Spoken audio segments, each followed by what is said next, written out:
Hi hello ನಮಸ್ಕಾರ ಎಲ್ಲರಿಗೂ ವಿರಾಗ easy English ಫೋರಂಗೆ ಸ್ವಾಗತ. ಸ್ನೇಹಿತರೆ, ನಾವು ಹಿಂದಿನ ತರಗತಿಯಲ್ಲಿ 6ನೇ ತರಗತಿಯ ಇಂಗ್ಲಿಷ್ ಸೆಕೆಂಡ್ ಲ್ಯಾಂಗ್ವೇಜ್ ಇಂಗ್ಲಿಷ್ ಭಾಗ 1 ಭಾಗ 2 ವೊಕ್ಯಾಬ್ಯುಲರಿಗಳ ಬಗ್ಗೆ ತುಂಬಾ ಗಾಢವಾಗಿ ಡೀಪ್ ಆಗಿ ಡಿಸ್ಕಷನ್ ಅನ್ನ ಮಾಡಿದೀನಿ. ಅದಕ್ಕೆ ಮೀನಿಂಗ್ ಅನ್ನು ಕೂಡ ಎಷ್ಟು ಸಾಧ್ಯ ಇದೆಯೋ ಅಷ್ಟು ಮೀನಿಂಗ್ ಅನ್ನು ಕೂಡ ಕೊಟ್ಟಿದ್ದೀನಿ ಸ್ನೇಹಿತರೆ. ಸೊ ಈ ವಿರಾಗ ಈಸಿ ಇಂಗ್ಲಿಷ್ ಫೋರಂ ಅತಿ ಹೆಚ್ಚು ನೀಡಿ ಪರ್ಸನ್ ಗೆ, ಅತಿ ಹೆಚ್ಚು ವಿದ್ಯಾರ್ಥಿಗಳಿಗೆ ರೀಚ್ ಆಗಲಿ ಅನ್ನೋ ಒಂದು ಉದ್ದೇಶವನ್ನು ಇಟ್ಕೊಂಡು Viraga easy English forum Telegram channel ಅನ್ನ ನಾನು ಕ್ರಿಯೇಟ್ ಮಾಡಿದ್ದೀನಿ. ಆ ವಿರಾಗ ಈಸಿ ಇಂಗ್ಲಿಷ್ ಫೋರಂ ಅಂತ ಹೇಳ್ಬಿಟ್ಟು ನೀವು ಏನಾದರೂ ಟೈಪ್ ಮಾಡಿದ್ರೆ ಟೆಲಿಗ್ರಾಮ್ ಅಲ್ಲಿ ಹೋಗಿ ನಿಮಗೆ ನಮ್ಮ ಚಾನೆಲ್ ಡಿಸ್ಪ್ಲೇ ಆಗುತ್ತೆ, ಅದಕ್ಕೆ ಸಬ್ಸ್ಕ್ರೈಬ್ ಮಾಡಿ. ಆ ಚಾನೆಲ್ ಅಲ್ಲಿ ನಾನು ಏನ್ ಮಾಡ್ತಾ ಇದ್ದೀನಿ ಅಂದ್ರೆ ಟೆಲಿಗ್ರಾಮ್ ಅಲ್ಲಿ ಡೈಲಿ ಪ್ರೋವರ್ಬ್ಸ್, ಇಡಿಯಮ್ಸ್, ನ್ಯೂ ವರ್ಡ್ಸ್ ಅವುಗಳನ್ನ ಅಪ್ಲೋಡ್ ಮಾಡ್ತಾ ಇರ್ತೀನಿ. ಅದು ಅತಿ ಹೆಚ್ಚು ಜನರಿಗೆ ರೀಚ್ ಆಗಲಿ, ಬೆನಿಫಿಟ್ ಆಗಲಿ ಅನ್ನುವಂತ ಒಂದು ಉದ್ದೇಶ ನಂದು. ಸೊ ಅದರಲ್ಲಿ ಹೊಸ ಹೊಸ ಶಬ್ದಗಳನ್ನು ಕೂಡ ನಾನು ಟೆಲಿಗ್ರಾಮ್ ಅಲ್ಲಿ ಅಪ್ಲೋಡ್ ಮಾಡ್ತಿರ್ತೀನಿ. ಮತ್ತೆ ಹೊಸ ಹೊಸ ಸುದ್ದಿಗಳನ್ನ ಇಂಗ್ಲಿಷ್ಗೆ ರಿಲೇಟೆಡ್ ಮತ್ತೆ ಇನ್ನಿತರ ಕಾಂಪಿಟೇಟಿವ್ ಫೀಲ್ಡ್ ಗೆ ರಿಲೇಟೆಡ್ ಇರುವಂತಹ ಇನ್ಫಾರ್ಮೇಶನ್ ಗಳನ್ನ ಶೇರ್ ಮಾಡ್ತಾ ಇರ್ತೀನಿ. ಅದಕ್ಕೆ ನೀವು ಕೂಡ ಜಾಯಿನ್ ಆಗಿ ಅಂತ ಹೇಳ್ತಾ, ಸೊ ಸ್ನೇಹಿತರೆ, ಇವತ್ತಿನ ಈ ತರಗತಿಯಲ್ಲಿ ನಾವು ಏನ್ ಮಾಡೋಣಪ್ಪ ಅಂದ್ರೆ ಸಿಕ್ಸ್ತ್ ಇಂಗ್ಲಿಷ್ 1ನೇ ಪಾರ್ಟ್ ಅಲ್ಲಿ ಗ್ರಾಮರ್ ಏನ್ ಬರುತ್ತಲ್ರಿ, ಆ ಗ್ರಾಮರ್ ಬಗ್ಗೆ ಬೇಸಿಕ್ ಕಾನ್ಸೆಪ್ಟ್, ಬೇಸಿಕ್ ಗ್ರಾಮರ್ ಬಗ್ಗೆ ಡಿಸ್ಕಷನ್ ಮಾಡೋಣ್ರಿ. ಎಸ್, ಸೊ ನೋಡ್ರಿ, ಸಿಕ್ಸ್ತ್ ಅಲ್ಲಿ ಬರುವಂತಹ ಸಿಕ್ಸ್ತ್ ಮೊದಲನೇ ಪಾರ್ಟ್ ಟೆಕ್ಸ್ಟ್ ಬುಕ್ ಅಲ್ಲಿ ಬರುವಂತಹ ಇದು ಪ್ರಶ್ನೆಗಳು ರೀ. ಇದನ್ನ ನಾವು ಹೇಳೋದಾದ್ರೆ ಇದನ್ನ ಒನ್ ವರ್ಡ್ ಸಬ್ಸ್ಟಿಟ್ಯೂಷನ್ ಅಂತ ಕರಿತೀವಿ. ಏನಂತ ಕರಿತೀವ್ರಿ? One word substitution. One word substitution. ಇದು SSLC PUC ಓದ್ತಾ ಇರುವಂತಹ ಮಕ್ಕಳಿಗೆ ತುಂಬಾ ಬೆನಿಫಿಟ್ ರೀ. ಮತ್ತೆ ಕಾಂಪಿಟೇಟಿವ್ ಆಸ್ಪಿರೆಂಟ್ಸ್ ಕೂಡ ತುಂಬಾ ಬೆನಿಫಿಟ್. ಯಾಕಂದ್ರೆ ಪ್ರತಿಯೊಂದು ಎಕ್ಸಾಮ್ ಗಳಲ್ಲಿ ಒನ್ ವರ್ಡ್ ಸಬ್ಸ್ಟಿಟ್ಯೂಷನ್ ಅನ್ನು ಕೇಳ್ತಾ ಇದ್ದಾರೆ. ಸೊ ಇದಕ್ಕೆ ನಾವು ಕನ್ನಡದಲ್ಲಿ ಹೇಳೋದಾದ್ರೆ ಪರ್ಯಾಯ ಪದ ಅಂತ ಹೇಳ್ತೀವಿ. ಏನಂತ ಹೇಳ್ತೀವ್ರಿ? ಪರ್ಯಾಯ ಪದ. ಅಂದ್ರೆ ಇಲ್ಲಿ ಒಂದು ಮೀನಿಂಗ್ ಅರ್ಥಗರ್ಭಿತವಾದಂತಹ ಒಂದು ವಾಕ್ಯವನ್ನು ಕೊಟ್ಟಿರ್ತಾರೆ, ಸೆಂಟೆನ್ಸ್ ಅನ್ನು ಕೊಟ್ಟಿರ್ತಾರೆ. ಅದಕ್ಕೆ ರಿಲೇಟೆಡ್ ಆಗಿರುವಂತಹ ಆನ್ಸರ್ ಅನ್ನ ನಾವು ಇಲ್ಲಿ ಕೊಡಬೇಕು. ಇಲ್ಲಿ ಆಲ್ರೆಡಿ ಮಕ್ಕಳು ಬರ್ದಿದ್ದಾರೆ. ಸೊ ಇದಕ್ಕೆ ನಾವು ಡಿಸ್ಕಷನ್ ಮಾಡೋದಾದ್ರೆ ನೋಡ್ರಿ, one who sails across a river or sea. ಅಂದ್ರೆ ಒಂದು ರಿವರ್ ಆಗಿ ಅಥವಾ ಸಮುದ್ರದಲ್ಲಿ ಪ್ರಯಾಣ ಮಾಡುವವರನ್ನ ಏನಂತ ಕರೆಯುತ್ತಾರೆ ಅಂತ ಹೇಳಿದ್ದಾರೆ. ಸೊ ಅವರಿಗೆ ಏನಂತ ಕರೀತಾರೆ? ಸೇಲರ್ ಅಂತ ಕರೀತಾರೆ. ಸೇಲರ್ ಅಂದ್ರೆ ಅತಿ ಹೆಚ್ಚು ಹಡಗುಗಳು ಎಲ್ಲಿ ಇರ್ತಾವ್ರಿ? ನದಿಯಲ್ಲಿ ಅಥವಾ ಸಮುದ್ರದಲ್ಲಿ ಇರ್ತಾರೆ. ಅವರನ್ನ ನಾವು ಏನಂತ ಕರಿತೀವಿ ಅಂದ್ರೆ ನಾವಿಕರು ಅಂತ ಕರಿತೀವಿ ಸ್ನೇಹಿತರೆ. ಏನಂತ ಕರಿತೀವ್ರಿ? ನಾವಿಕರು ಅಂತ ಕರಿತೀವಿ. ಸೊ ಈ ಹಡಗು ಅಂದ್ರೆ ಈ ಸೇಲರ್ ಅಂದ್ರೆ ಏನ್ರಿ? ನಾವಿಕರು. ಸೇಲರ್ ಅಂದ್ರೆ ನಾವಿಕರು. ಅಂದ್ರೆ ಸೇಲ್ಸ್ ಅಂದ್ರೆ ಏನ್ರಿ? ಹಡಗು. ಹೌದ್ರಿ. One who sails across a river or sea ಅಂದ್ರೆ ಯಾರು ಒಬ್ಬ ವ್ಯಕ್ತಿಯು ಹಡಗುವನ್ನ ಸಮುದ್ರ ಅಥವಾ ನದಿಯಲ್ಲಿ ನಿರಂತರವಾಗಿ ಚಲಿಸ್ತಾರ, ಅವರನ್ನ ಏನಂತ ಕರಿತೀವಿ ಅಥವಾ ಅವ್ರ ಹೆಸರು ಏನಿದೆ ಅಂತ ಅವರಿಗೆ ಏನಂತ ಕರೀತಾರೆ? ಸೇಲರ್ ಅಂತ ಕರೀತಾರೆ. ನೋಡ್ರಿ, seller. So seller. One who catches fish for his living. ತಮ್ಮ ಜೀವನೋಪಾಯಕ್ಕಾಗಿ ಮೀನುಗಳನ್ನ ಹಿಡಿಯೋರನ್ನ ಏನಂತ ಕರೆಯುತ್ತಾರೆ? So that is Fisher man. Fisher man, ಮೀನುಗಾರರು. ಏನಂತ ಕರಿತೀವ್ರಿ? ಮೀನುಗಳನ್ನು ಹಿಡಿಯೋರನ್ನ ಮೀನುಗಾರರು ಎಂದು ಕರೆಯುತ್ತೇವೆ. A tall building in the sea which guides the sailor. ನೋಡ್ರಿ, ಅತಿ ಎತ್ತರವಾದಂತಹ ಕಟ್ಟಡಗಳು, ಸಮುದ್ರದ ದಂಡೆಯ ಮೇಲೆ ಅತಿ ಎತ್ತರವಾದಂತಹ ಕಟ್ಟಡಗಳು ಇರ್ತಾವ್ರಿ. ಅವು ಯಾರಿಗೆ ಮಾರ್ಗದರ್ಶನ ಮಾಡ್ತಾವು? ನಾವಿಕರಿಗೆ ಮಾರ್ಗದರ್ಶನ ಮಾಡ್ತಾವ್ರಿ. ನಾವಿಕರಿಗೆ ಅಂದ್ರೆ ಬೋಟನ್ನು ಚಲಾಯಿಸುವಂತವ್ರಿಗೆ ಮಾರ್ಗದರ್ಶನ ಮಾಡ್ತಾರೆ. ಅದನ್ನ ನಾವ್ ಏನಂತ ಕರಿತೀವಿ? ನೋಡ್ರಿ, ಎಷ್ಟು ಉದ್ದ ಇರುತ್ತಾರೆ, ಬಹಳ ಹೈಟ್ ಇರ್ತಾವ. ಮ್ಯಾಲೆ ಒಂದ್ ರೆಡ್ ಲೈಟ್ ಇರುತ್ತ. ಅದನ್ನ ನೈಟ್ ಟೈಮ್ ಏನ್ ಮಾಡ್ತಾ ಇರ್ತಾರೆ? ಬ್ಲಿಂಕ್ ಮಾಡ್ತಾ ಇರುತ್ತ, ಟಿಕ್ ಟಿಕ್ ಅಂತ ಹೇಳಿ ಆ ರೆಡ್ ಲೈಟ್ ಹತ್ತಾ ಇರುತ್ತ, ಆನ್ ಆಫ್ ಆಗ್ತಾ ಇರುತ್ತ. ಸೊ ಅದನ್ನ ಏನಂತ ಕರಿತೀವ್ರಿ? Light house. ಏನಂತ ಕರಿತೀವ್ರಿ? ಲೈಟ್ ಹೌಸ್ ಅಂತ ಕರಿತೀವಿ. The area of land by the side of the sea. ನೋಡ್ರಿ, the area of land by the side of sea. ಸಮುದ್ರದ ನೋಡ್ರಿ, ಸೈಡ್ ಆಫ್ ಸಿ, ಸಮುದ್ರದ ದಂಡೆಯನ್ನ ಏನೆಂದು ಕರೆಯುತ್ತಾರೆ? ದ ಏರಿಯಾ ಆಫ್ ಲ್ಯಾಂಡ್, ಭೂಮಿ, ಸಮುದ್ರದ ಪಕ್ಕದಲ್ಲಿರುವ ಭೂಮಿಯನ್ನು ಅಥವಾ ಲ್ಯಾಂಡ್ ಅನ್ನ ಏನಂತ ಕರೆಯುತ್ತಾರೆ ಅಂದ್ರೆ ಸಿಎಸ್ಒ, ಸೀಸೋರ್, ಸೀಸೋರ್ ಅಂತ ಕರೀತಾರೆ. ಸೀಸೋರ್ ಅಂದ್ರೆ ಏನ್ರಿ? ಸಮುದ್ರ ದಂಡೆ. ಏನ್ರಿ? ಸಮುದ್ರ ದಂಡೆ.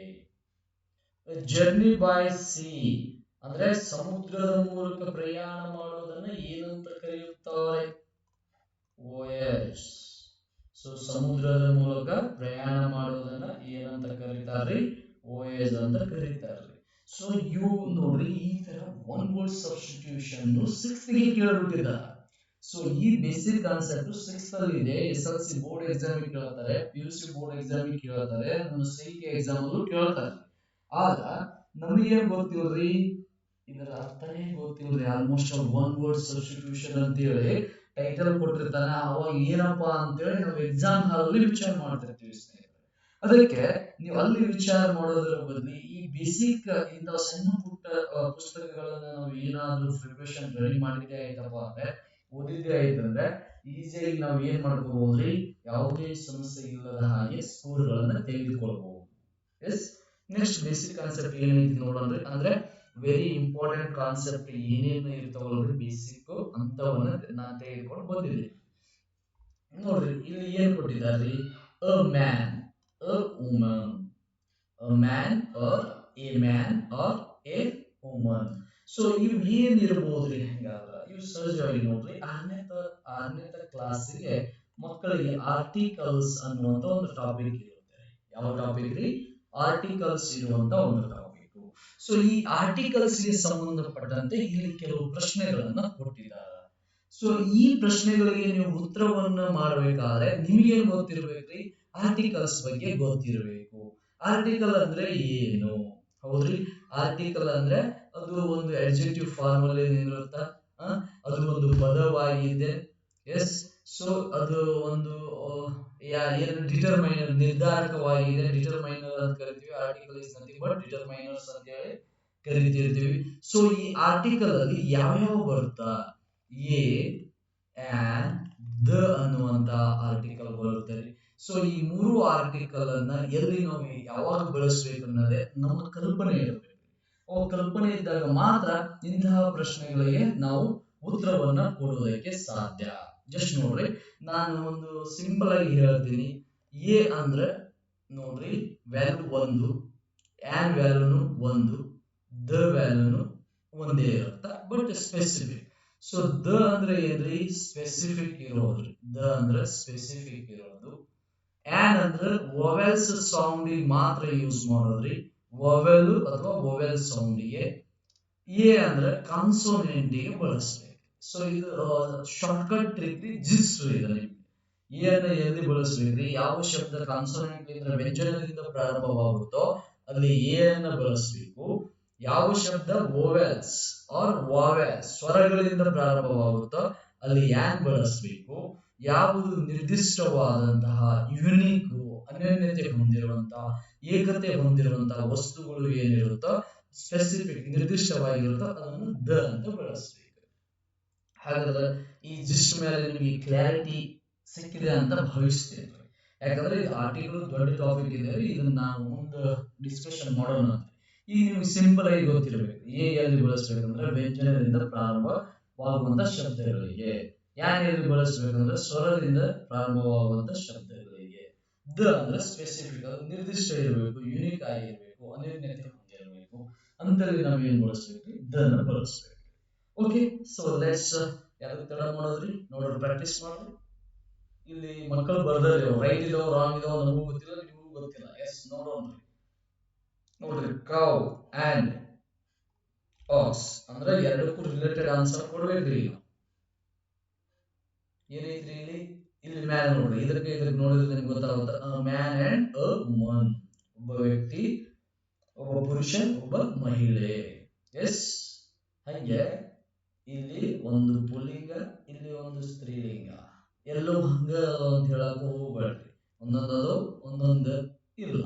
ಓಕೆ, ಸೊ ಇಲ್ಲಿ ಅ ಕೌ ಅಂಡ್ ಅ ಆಕ್ಸ್. ನೋಡ್ರಿ ಇಲ್ಲಿ ಆ ಮಕ್ಕಳು ಬರ್ದಿದ್ದಾರೆ. A cow and a ox right ಏನ್ರಿ? ನೋ. ನೋಡ್ರಿ ನಾನು ಇಲ್ಲಿ ಹೇಳಿ ಕಾನ್ಸೋನೆಂಟ್ ಲಿಂದ ಪ್ರಾರಂಭವಾಗುವುದಕ್ಕೆ ಓಕೆ. ಸೊ ಒಂದನೇದ್ದು a cow is right. And ಇಲ್ಲಿ ಏನೈತ್ರಿ? ವಾವೆಲ್ಸ್ ಲಿಂದ ಪ್ರಾರಂಭವಾಗೈತ್ರಿ. ಓ ಕಾನ್ಸೋನೆಂಟ್ ಸೌಂಡ್ ರೀ, ಸಾರಿ ವಾವೆಲ್ ಸೌಂಡ್ ರೀ. ಇಲ್ಲಿ ಏನ್ ಬಳಸ್ಬೇಕ್ರಿ? an ox. ನೋಡ್ರಿ a cow and an ox. Next ನೋಡ್ರಿ ಆಪಲ್. ಆಪಲ್ ಸ್ವರ ಹೋದ್ರಿ ಎಸ್.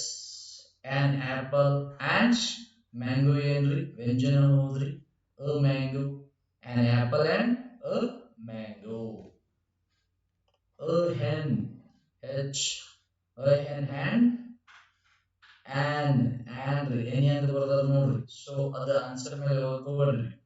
and ಯಾಕೆ ಹೇಳ್ರಿ? ಸ್ವರ ಐತಿ. a banana and an orange.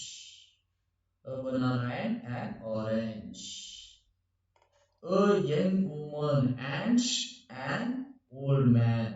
A young woman and an old man. An umbrella and a stake. An umbrella and a stake. Yes. A pen and an ink pot. A pen ಒಂದು pen and an ink pot ಒಂದು ink pot. So L ಮತ್ತು an ಬೆಲೆ ಒಂದೇ. ಇದೊಂದು ಗಮನದಲ್ಲಿರಲಿ. S. The Taj Mahal. ನೋಡ್ರಿ the Taj Mahal ಹೌದು ಅಲ್ರಿ? ಯಾಕೆ ಹೇಳ್ರಿ? The Taj Mahal is unique. Red board ರೀ. a red board and red board the red board ರೀ. So of course the red board. the red board. ಯಾಕೆ ಹೇಳ್ರಿ? ಇವು ಯುನಿಕ್ ಇರುವಂತವು, ನಿರ್ದಿಷ್ಟ ಇರುವಂತವು. ನೆಕ್ಸ್ಟ್ ರೀ a Bible an Bible the Bible an Quran the Quran ಏನ್ರಿ ಇದು? ಎಸ್. ಸೊ ಇಲ್ಲಿ ಅ ಬೈಬಲ್ ಹಚ್ಚೋ ಬದಲಿ ಇದು ಯುನಿಕ್ ಇರೋದ್ರಿಂದ the Bible. The Bible. So ಇಲ್ಲಿ ಸರ ವಾವೆಲ್ ಸೌಂಡ್ ಐತ್ರಿ. So the Bible and the Quran. ಇಲ್ಲಿ ವಾವೆಲ್ ಸೌಂಡ್ ಇದ್ರು ಏನ್ರಿ? ದ ಕುರಾನ್. ಯಾಕೆ ಹೇಳ್ರಿ? ಕುರಾನ್ ಯುನಿಕ್ ಇರುವಂತದ್ದು, ವಿಶಿಷ್ಟ ಇರುವಂತದ್ದು. ಎಸ್. ಸೊ ಈ ರೀತಿಯಾಗಿ ಕೆಲವು ಎಕ್ಸೆಪ್ಷನ್ಗಳು ಇರ್ತವೆ. ಮತ್ತೆ ಸರ್ ನೀವು ಹಿಂಗೆ ಹೇಳಿದ್ರಿ, ಮತ್ತೆ ಈಗ ನೋಡಿದ ಆನ್ಸರ್ ಹಿಂಗೆ ಹೇಳಂತಿರಲ್ಲ. ಎಸ್. ಎಲ್ಲಿ ನಿರ್ದಿಷ್ಟವಾಗಿರುತ್ತೋ, ಎಲ್ಲಿ ಸ್ಪೆಸಿಫಿಕ್ ಆಗಿರುತ್ತೋ ಅಂತವನ್ನ ದ ಕುರಾನ್ ಅಂತ ಬಳಸಬೇಕು. ವಾವೆಲ್ಸ್ ಇದ್ರು, ವಾವೆಲ್ ಸೌಂಡ್ ಇದ್ರು ಕೂಡ ಸ್ಪೆಸಿಫಿಕ್ ಇದೆ. ಎಸ್. ಹಾಗಾದ್ರೆ ಮುಂದಿನ ನೋಡೋದ್ರಿ ಈ ತರ ನೋಡ್ರಿ. ಇಂಥ ಗ್ರಾಮರ್ 6th ಅಲ್ಲಿ ಕೇಳಿರ್ತಾರೆ. 6th ಮಕ್ಕಳಿಗೆ ಇದು 6th. ಆ ಮಕ್ಕಳ ಮೆಂಟಾಲಿಟಿ ಕೇಳಿರ್ತಾರೆ, ಬಟ್ ಅವ್ರಿಗೆ ಅಷ್ಟೊಂದು ಅರ್ಥನ ಆಗ್ತಾ ಇಲ್ಲ. ಸೊ ಯಾಕಂದ್ರೆ ನಾವು ಅದನ್ನ ಕರೆಕ್ಟಾಗಿ ಓದಿರೋದಿಲ್ಲ. ಅದಕ್ಕೆ ಇಂಥವು ಎಲ್ಲ ಸಣ್ಣ ಪುಟ್ಟ ಲೂಫೋಲ್ಸ್ ಗಳನ್ನ ನೀವು ಮಾಡಬೇಡ್ರಿ, ಚೆನ್ನಾಗಿ ಓದ್ರಿ ಅನ್ನೋ ನನ್ನ ಒಂದು ಆಸೆ ಇದೆ. ಹೀಗಾಗಿ ನಾನು ಸ್ವಲ್ಪ ಕಷ್ಟಪಟ್ಟು ನಿಮಗಾಗಿ ಇಷ್ಟಪಟ್ಟು ಕ್ಲಾಸ್ ಮಾಡ್ತಾ ಇದ್ದೇನೆ. ಅದನ್ನ ನೀವೇನ್ ಮಾಡ್ಬೇಕ್ರಿ? ಇಷ್ಟಪಟ್ಟು ನೋಡ್ರಿ, ಮತ್ತೆ ಯಾರಿಗೆ ಅವಶ್ಯಕತೆ ಇದೆಯೋ ಅಂತವ್ರನ್ನ ಫಾರ್ವರ್ಡ್ ಮಾಡ್ರಿ, ಅವರು ನೋಡ್ಲಿ, ಅವರು ಒಂದ್ ಸ್ವಲ್ಪ ತಿಳ್ಕೊಳ್ಳಿ ಅನ್ನೋ ನಮ್ಮ ಅಭಿಲಾಷೆ. ಎಸ್. ಸೊ ಯಾಕಂದ್ರೆ ನೀವು ಎಷ್ಟು ಅದನ್ನ ಫಾಲೋವರ್ಸ್ ನೋಡೋರು ಜಾಸ್ತಿ ಜನ ಆಗ್ತಾರೆ, ಅಷ್ಟು ನಮ್ಗೆ ಹೊಸ ಹೊಸ ವಿಡಿಯೋಗಳನ್ನು ಮಾಡೋದಕ್ಕೆ ನಾ ಟೈಮ್ ಅನ್ನು ಮೀಸಲಿಡೋದಕ್ಕೆ ಒಂದು ಖುಷಿ ಅನ್ಸುತ್ತಾರೆ. ಎಸ್. ನೆಕ್ಸ್ಟ್ ನೋಡ್ರಿ ಲೆಟ್ಸ್ ಪ್ರಾಕ್ಟೀಸ್ ವರ್ಡ್ಸ್. ನೋಡ್ರಿ ಇಂತಹ ವರ್ಡ್ಸ್ ಕೂಡ ಕೊಟ್ಟಿರ್ತಾರೆ ಸ್ನೇಹಿತರೆ, ಎಕ್ಸಾಮಿಗೂ ಕೇಳಿದ್ದಾರೆ. ಎಷ್ಟೋ ನಮ್ಮ KPSC KEA ಬರೋ ಎಕ್ಸಾಮ್ ಅಲ್ಲೂ ಕೂಡ ಕೇಳಿದ್ದಾರೆ. ಮತ್ತೆ ಇವು ಪ್ರತಿ ಬೋರ್ಡ್ ಎಕ್ಸಾಮ್ SSLC PU ನಮ್ ಡಿಗ್ರಿಯಲ್ಲೂ ಕೇಳಿರ್ತಾರ್ರಿ. ಹೌದ್ರಿ. ಆಲ್ಮೋಸ್ಟ್ ಎಕ್ಸಾಮ್ ಎಲ್ಲಿ ಸಾಧ್ಯತೆ ಇದೆಯೋ ಎಲ್ಲ ಅಕಾಡೆಮಿಕ್ ನಾನ್ ಅಕಾಡೆಮಿಕ್ ಎಲ್ಲದರಲ್ಲೂ ಈ ತರ ಗ್ರಾಮರ್ ಬರ್ತಾ ಇರುತ್ತ. ನೋಡ್ರಿ odd word, odd word. Find the odd word out in each set. ಅಂದ್ರೆ ಗುಂಪಿಗೆ ಸೇರಿದ ಪದ. ಆಡ್ ಶಬ್ದವನ್ನ ಗುಂಪಿಗೆ ಸೇರದ ಪದವನ್ನ ತೆಗೆಯಿರಿ. ಗುಂಪಿಗೆ ಸೇರಿದ ಪದವನ್ನ ನೋಡ್ಬೇಕ್ರಿ. ನೋಡ್ರಿ ಸಾರ ಅಂದ್ರೆ ಏನ್ರಿ? ದುಃಖ. ಗ್ರೀಪ್ ಅಂದ್ರ ಇದು ದುಃಖ ಅಂದ್ರ ಸೂಚನೆಯ ದಹನೀಯ ಸ್ಥಿತಿ, ಸಂಕಷ್ಟದ ಸ್ಥಿತಿ. ಡಿಸ್ಟ್ರೆಸ್. ಡಿಸ್ಟ್ರೆಸ್ ಅಂದ್ರೆ ಸಫರ್ ಆಗ್ತಾನೆ, ದುಃಖದಲ್ಲಿ ಇದ್ದಾನ, ಹತಾಶೆ ಆಗಿದ್ದಾನ, ಹತಾಶೆ. ಎಸ್. ವರಿ ಚಿಂತೆ, ಸಿಕ್ಕಾಪಟ್ಟಿ ಚಿಂತೆ ಮಾಡ್ಕೊಂತ ಪ್ರೈಡ್ ಅಂದ್ರೆ ಏನ್ರಿ? ಪ್ರೈಡ್ ಅಂದ್ರೆ ಹೆಮ್ಮೆ ಪಡೋದು, ಹೆಮ್ಮೆ ಪಡೋದ್ರಿ, ಹೊಗಳುವುದು. ಸೊ ಇದು ಈ ನಾಲ್ಕನ್ನು ಥಿಂಕ್ ಮಾಡಿದಾಗ, ಕಂಪ್ಯಾರಿಸನ್ ಮಾಡಿ ನೋಡಿದಾಗ ಇದಕ್ಕೆ ಗುಂಪಿಗೆ ಸೇರಿದ ಪದ ಯಾವ್ದ್ರೆ? ಇದರಲ್ಲಿ pride. So this is the answer. Pride is not related to the rest of the world. Yes. Example 2. Hot, cold, warm, boiling. Yes. Hot, cold, warm, boiling. ನೋಡ್ರಿ, ಹಾಟ್ ಅಂದ್ರೆ ಏನ್ರಿ? ಬಿಸಿ ಆಗಿರೋದು. ಕೋಲ್ಡ್ ಅಂದ್ರೆ, ಹಾಟ್ ಅಂದ್ರೆ ಬಿಸಿ, ಕೋಲ್ಡ್ ಅಂದ್ರೆ ತಂಪು, warm warm ಬೆಚ್ಚಗೆ ನೀರು ಕೊಡೋ ಮರೆಯ ವಾರ್ಮ್ ವಾರ್ಮ್. ಕೋಲ್ಡ್ ಅಂದ್ರೆ ಫುಲ್ ತಂಪ್ರಿ, ವಾರ್ಮ್ ಅಂದ್ರೆ ಸ್ವಲ್ಪ ಬಿಸಿ ಆಗಿದೆ, ಅಲ್ಪ ಸ್ವಲ್ಪ ಬಿಸಿ. ಬಾಯ್ಲಿಂಗ್ ಅಂದ್ರೆ ಕುದಿಯೋ. ಸೊ ಈ ನಾಲ್ಕನ್ನು ಕಂಪೇರ್ ಮಾಡಿದಾಗ ಗುಂಪಿಗೆ ಸೇರಿದ ಪದ ಯಾವುದು? So the answer is cold. ಹೌದ್ರಿ? Rich, poor, wealthy, well to do, well off. ನೋಡ್ರಿ, rich, poor, wealthy, well to do, well off. ಶ್ರೀಮಂತ, ಪುವರ್ ಬಡವ, ವೆಲ್ದಿ ಎಲ್ಲವನ್ನು ಉಳ್ಳವನು, ವೆಲ್ದಿ ಮ್ಯಾನ್ ಸಿರಿ ಸಂಪತ್ತನ್ನು ಹೊಂದಿರು, ವೆಲ್ ಟು ಡೂ ಎಲ್ಲವನ್ನು ಮಾಡಲು ಸಾಧ್ಯವಾಗುವಂತ ವ್ಯಕ್ತಿ, ವೆಲ್ ಆಫ್ ಎಲ್ಲವನ್ನು. ಸೊ ಇಲ್ಲಿ ಮಾಡದೇ ಆಗುವಂತ ವ್ಯಕ್ತಿ ಯಾರು? Of course, automatically, poor is not to do, well to do, not well to do. Yes. So ಈ ತರ ಅದಾವ್ರಿ, ಅಂತವನ್ನ ನೋಡ್ರಿ, ಹೆಚ್ಚೆಚ್ಚು ನೋಡ್ರಿ, ಪ್ರಾಕ್ಟೀಸ್ ಮಾಡ್ರಿ. ಬುಕ್ಸ್ ಇರಲಿಲ್ಲ ಅಂದ್ರೆ ನನ್ನ ವಿಡಿಯೋವನ್ನ ಚೆನ್ನಾಗಿ ನೋಡ್ತಾ ಇರಿ. ನಿಮ್ಗೆ ಸಂಬಂಧಪಟ್ಟಂತ ರಿಲೇಟೆಡ್ ಇನ್ಫಾರ್ಮೇಶನ್ ಕೊಡ್ತಾ ಇರ್ತೀನಿ. ಮತ್ತೆ ಟೆಲಿಗ್ರಾಮ್ ಚಾನಲ್ ಅಪ್ಲೋಡ್ ಮಾಡ್ತಾ ಇರ್ತೀನಿ. ಓಕೆ, ಸೊ ಅದನ್ನ ನೋಡ್ತಾ ಇರಿ. ಈ ಎಕ್ಸರ್ಸೈಸ್ ಬಾರಿ ಬೆಸ್ಟ್ ಇದೆ ರೀ ಸ್ನೇಹಿತರೆ, ಇದನ್ನೊಂದು ಕರೆಕ್ಟ್ ಆಗಿ ನೋಡ್ರಿ. Some words are missing in the following story. ನೋಡ್ರಿ, ಕೆಲವು ಶಬ್ದಗಳು ಅಲ್ಲಿ ಮಿಸ್ ಆಗಿ ಹೋಗಿದೆ, ಆ ಸ್ಟೋರಿಯನ್ನ ಕಂಪ್ಲೀಟ್ ಮಾಡಬೇಕು. ಸೊ ಇಂಥ ಸ್ಟೋರಿಯನ್ನು ಕೂಡ ನಮ್ಮ ಎಕ್ಸಾಮ್ ಅಲ್ಲಿ ಕೇಳಿದ್ದಾರೆ ಸ್ನೇಹಿತರೆ. ಇದು ನೋಡ್ರಿ, 6th ಮಕ್ಕಳಿಗೆ ಈ ತರ ಸ್ಟೋರಿಯನ್ನು ಕ್ರಿಯೇಟ್ ಮಾಡೋದಕ್ಕೆ ಕೊಟ್ಟಿದ್ದಾರೆ. ವಿಚಾರ ಮಾಡ್ರಿ, ಅಂದ್ರೆ ನಾವು ಎಲ್ಲಿದ್ದೀವಿ, ನಾವೇನ್ ಮಾಡ್ತಾ ಇದೀವಿ ಅನ್ನೋದೇ ನಮಗೆ ತಿಳಿತಾ ಇಲ್ಲ. ನಾವು ಎಲ್ಲಿ ಎಳಿತಾ ಇದೀವಿ ಅನ್ನೋದನ್ನ ಫಸ್ಟ್ ಆಫ್ ಆಲ್ ನಾವು ಫೈಂಡ್ ಔಟ್ ಮಾಡ್ಕೋಬೇಕು. ಆ ನಂತರ ನಮಗೆ ಈಸಿಯಾಗಿ ಏನನ್ನೋದು ಗೊತ್ತಾಗುತ್ತಾ. ಸೊ ಹಾಗಾದ್ರೆ ಹೋಗೋಣ್ರಿ. One day a great scholar. One day a great scholar ಅಂದ್ರೆ ಪಂಡಿತ, ಶ್ರೇಷ್ಠವಾದಂತ ಅತ್ಯುನ್ನತವಾದಂತ ಪಂಡಿತ, dash to king Akbar court. ನೋಡ್ರಿ, came coming. One day a great scholar, ಒಬ್ಬ ಶ್ರೇಷ್ಠವಾದ ಪಂಡಿತ ಯಾರ ಆಸ್ಥಾನಕ್ಕೆ ಬಂದ್ರೆ? ಅಕ್ಬರ್ನ ಆಸ್ಥಾನಕ್ಕೆ ಬಂದ. ಎಸ್. Come, came. ನೋಡ್ರಿ, ಕಮ್, ಕೇಮ್. ಇಲ್ಲಿ ಕೇಮ್ ಅಂತ ಕೊಟ್ಟಾನ್ರಿ, ಪ್ಲಸ್ ಕಮಿಂಗ್ ಅಂತ ಕೊಟ್ಟಾನ್ರಿ. ಹೌದ್ರಿ? ಈಗ ಇದನ್ನ ಬಳಸ್ಬೇಕು, ಇದನ್ನ ಬಳಸ್ಬೇಕು.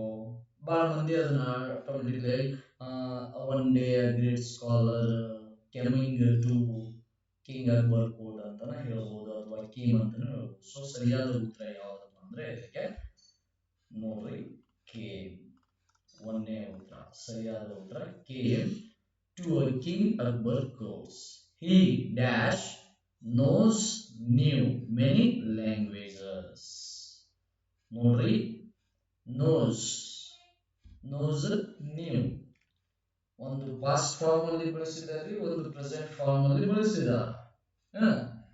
ಸೊ ಅವನಿಗೆ ಗೊತ್ತು ಅನ್ನುವಂತ ಒಂದು ಅರ್ಥವನ್ನೇ ಕೊಟ್ಟಿದ್ದಾನ್ರಿ. ಅದಕ್ಕೆ ಇಲ್ಲಿ ಸರಿಯಾದ ಉತ್ತರ ಯಾವುದು? ನೋಸ್, ಗೊತ್ತು. ನೋಸ್ ಅಂದ್ರೆ ಏನ್ರಿ? ಗೊತ್ತು. ನೀವು ಅಂದ್ರ ಅಲ್ಲಿ ಕನ್ಫ್ಯೂಷನ್ ಆಗೈತ್ರಿ. ಅತಿ ಹೆಚ್ಚು ವಿದ್ಯಾರ್ಥಿಗಳು ಇಂತಹ ಶಬ್ದಗಳು ಬಂದಾಗ ಏನಾಗುತ್ತೆ ರೀ? ಈಗ ನೋಡ್ರಿ, no is a past tense. Sorry, no is a present tense. New is a past tense. So banda is a past tense. So he knew, this is past form. He knew many languages. ಅವನಿಗೆ ಬಹಳ ಭಾಷೆಗಳು ಬರ್ತಾ ಇತ್ತು, multiple language. No one no one knew what is mother tongue was. ಯಾರಿಗೂ ಗೊತ್ತಿರಲಿಲ್ಲ. No one knew what his mother tongue was. He challenged everyone to. He challenged everyone to find out. Challenge ಪ್ರತಿಯೊಬ್ಬರಿಗೂ challenge ಮಾಡಿದ್ರು.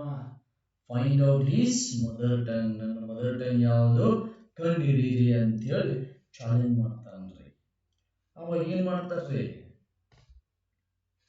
Every one ಪ್ರತಿಯೊಬ್ರು try ಮಾಡ್ತಾರೆ. Tries. Every one tries but failed. Everyone tried. Sorry. Everyone tried but failed to fail to fail to find out. Everyone tries fail to find out. ಸ್ನೇಹಿತರೆ, ಇದನ್ನ ನೇರವಾಗಿ ಹೇಳೋದಾದ್ರೆ ಈಗ ನೋಡ್ರಿ, ಇದನ್ನ ಫಾಸ್ಟ್ ಫಾರ್ಮ್ ಅಲ್ಲಿ ಹೇಳೋದು. ಇಲ್ಲಿ ಫಾಸ್ಟ್ ಫಾರ್ಮ್ ಅಲ್ಲಿ ಕೊಟ್ಟಿದ್ದಾನೆ almost all. So every one tried but fail to found out his mother tongue. ಅವನ ಮಾತೃಭಾಷೆ ಯಾವುದಂತೇಳಿ ಯಾರಿಗೂ ಕಂಡುಹಿಡಿಯೋದಕ್ಕೆ ಆಗಲಿಲ್ಲ. Found out his mother tongue. Now the task was given to Birbal. ನಂತರ ಅವರೆಲ್ಲರೂ ಅದನ್ನು ಹುಡುಕೋದಕ್ಕೆ ಸಾಧ್ಯವಾಗದೇ ಇದ್ದಾಗ ಅವ ಏನ್ ಮಾಡ್ತಾನೋ, ಅಕ್ಬರ್ ಬೀರ್ಬಲ್ಗೆ ಟಾಸ್ಕ್ ಕೊಡ್ತಾನ್ರಿ. ಏನಂತ task ಕೊಡ್ತಾನು? That night Birbal went ನೋಡ್ರಿ. Birbal went to the room of the scholar. ನೋಡ್ರಿ, ಆ ರಾತ್ರಿ ಬೀರ್ಬಲು ಸ್ಕಾಲರ್ನ ರೂಮ್ಗೆ, ಪಂಡಿತನ ಮಲಗಿಕೊಂಡಿರುವಂತಹ ಕೋಣೆಗೆ ಹೋಗ್ತಾನೆ. The scholar was fast asleep. ತುಂಬಾ ಗಾಢವಾದ ನಿದ್ರೆಗೆ ಮಗ್ನನಾಗಿದ್ದ. ಯಾರಿ? ಆ ಪಂಡಿತ ಚಾಣಕ್ಯ. ಸೊ ಗಾಢವಾದ ನಿದ್ರೆಗೆ ಜಾರಿದ. ಆ ಸಂದರ್ಭದಲ್ಲಿ ಬೀರ್ಬಲ್ ಏನ್ ಮಾಡ್ತಾನ್ರಿ? ಏನ್ ಮಾಡ್ತಾನಪ್ಪ ಅಂದ್ರ, Birbal took a small feather ಅಂದ್ರೆ ರೆಕ್ಕೆ ಪುಕ್ಕ ರೀ. ಹಕ್ಕಿಯ ಪುಕ್ಕ. ಒಂದು ಪುಚ್ಚವನ್ನ ತಗೋತಾನ್ರಿ. Figure and ಟಿಕಲ್ಡ್. ಎಲ್ಲಾ ಫಾಸ್ಟ್ ಟೆನ್ಸ್ ಒಳಗ ಹಾಕ್ಬಿಡ್ರಿ. ಇದು ಯಾಕಂದ್ರೆ ಇರೋದೇ ಸ್ಟೋರಿ ಫಾಸ್ಟ್ ಫಾರ್ಮ್ ಅಲ್ಲಿ. ಈಗ ಈ ಫಾಸ್ಟ್ ಟೆನ್ಸ್ ಇರುವಂತಹ ವರ್ಡ್ ಅನ್ನು ನಾವು ಸರ್ಚ್ ಮಾಡ್ಕೋಬೇಕು. ಇದನ್ನ ನೋಡ್ರಿ, tickles present, takes present, took. Birbal took a small feather and tickled the scholar's ear. ಆ ಪಂಡಿತನ ಕಿವಿಯಲ್ಲಿ ಏನ್ ಮಾಡಿದ್ರಿ?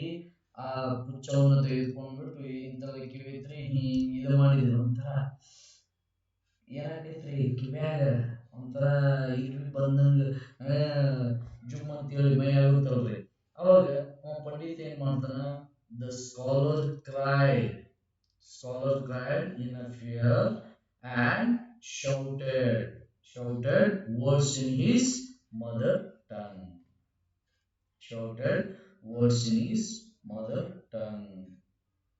ನೋಡ್ರಿ, ಅವಾಗ ಶೌಟ್ ಮಾಡ್ಬಿಡ್ತಾನ್ರಿ ಅವನ ತಾಯಿ ಮಾತೃಭಾಷೆಯಲ್ಲಿ. ಅದನ್ನ ನೆಕ್ಸ್ಟ್ ಡೇ ಬೀರ್ಬಲ್ ಏನ್ ಮಾಡ್ತಾನ್ರಿ? Birbal went to the court and he was told to the scholar. So ಈಗ ಸ್ವಲ್ಪ ಸ್ಟೋರಿ ಹೋದಂಗಾಗಿತ್ತಲ್ರಿ. ಸೊ ಹೋಗಿ ಅಲ್ಲಿ ಸ್ಕಾಲರ್ಗೆ ಹೇಳ್ತಾನ್ರಿ. ಅವಾಗ ಏನಾಗುತ್ತ, ಅಕ್ಬರ್ ಆ ಮದರ್ ಟಂಗ್ ಯಾರು ಹೇಳ್ತೀರಿ, ಕಂಡು ಹಿಡಿತೀರಿ ಅಂತ ಹೇಳಿದಾಗ ಅಕ್ಬರ್ ಏನ್ ಮಾಡಿರ್ತಾನ್ರಿ? ತನ್ನ ಮಾತೃಭಾಷೆ ಯಾವುದು ಅನ್ನೋದನ್ನ ಈ ಬೀರ್ಬಲ್ ಕಂಡು ಹಿಡಿದಿರ್ತಾನ. ಅದಕ್ಕೆ ಚಾಲೆಂಜ್ ಕೂಡ ಯಾರು ಕೊಟ್ಟಿರ್ತಾರ್ರಿ? ಅಕ್ಬರ್ ಕೊಟ್ಟಿರ್ತಾನ್ರಿ. ಸೊ ಆ ಸಂದರ್ಭದಲ್ಲಿ ಇಲ್ಲಿ ಯಾರ ವಿನ್ ಆಗ್ತಾರ್ರಿ? ನೋಡ್ರಿ ಏನೈತಂದ್ರ, next Birbal went to the court and ಅವ ಅಲ್ಲಿ ಹೋಗಿ ಹೇಳ್ತಾನ್ರಿ. ಇಲ್ಲಿ ಸೇಸ್ ಅಂಡ್ ಸೇಡ್ ಐತ್ರಿ. ಸೊ ಇಲ್ಲಿ said that the mother tongue that the mother tongue of this scholar was. Oh, next on the page. Sorry, ಇಲ್ಲಿ ಒಂದು ನೆಕ್ಸ್ಟ್ ಪೇಜ್ ಅಲ್ಲಿ ಒಂದು ಸ್ವಲ್ಪ ಇತ್ರಿ ಅದು ಹೋಗಿದೆ.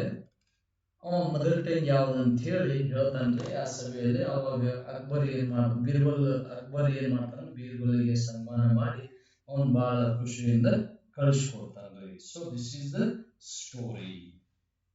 ಎಸ್, ಈ ತರ ಸ್ಟೋರಿಗಳನ್ನ ನೀವೇನ್ ಮಾಡ್ತಾ ಇರಿ ಸ್ನೇಹಿತರೆ, ಹೆಚ್ಚು ಹೆಚ್ಚು ಪ್ರಾಕ್ಟೀಸ್ ಮಾಡ್ರಿ. ಪ್ರಾಕ್ಟೀಸ್ ಮಾಡೋದ್ರ ಮೂಲಕ ನಿಮ್ಮ ತಪ್ಪುಗಳನ್ನು ನೀವೇನ್ ಮಾಡಬಹುದು, ಸರಿಪಡಿಸ್ಕೋಬಹುದು ಅನ್ನೋದು ನನ್ನ ಅಭಿಲಾಷೆ.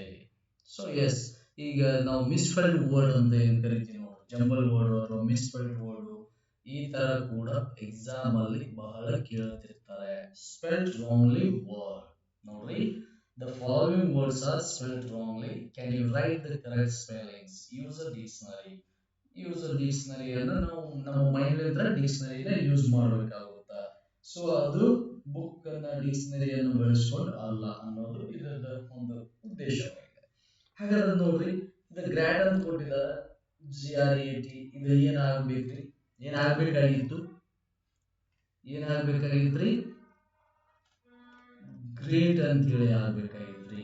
ಏನಂತ ಆಗ್ಬೇಕಾಗಿತ್ರಿ, ಗ್ರೇಟ್. ಹಾಗಾದ್ರೆ ಅಲ್ಲಿ ಏನು ಹೋಗಿದ್ರಿ, ಅಲ್ಲಿ ಏನು ಡಿಲೀಟ್ ಮಾಡಿದಾರೆ ಅವರು.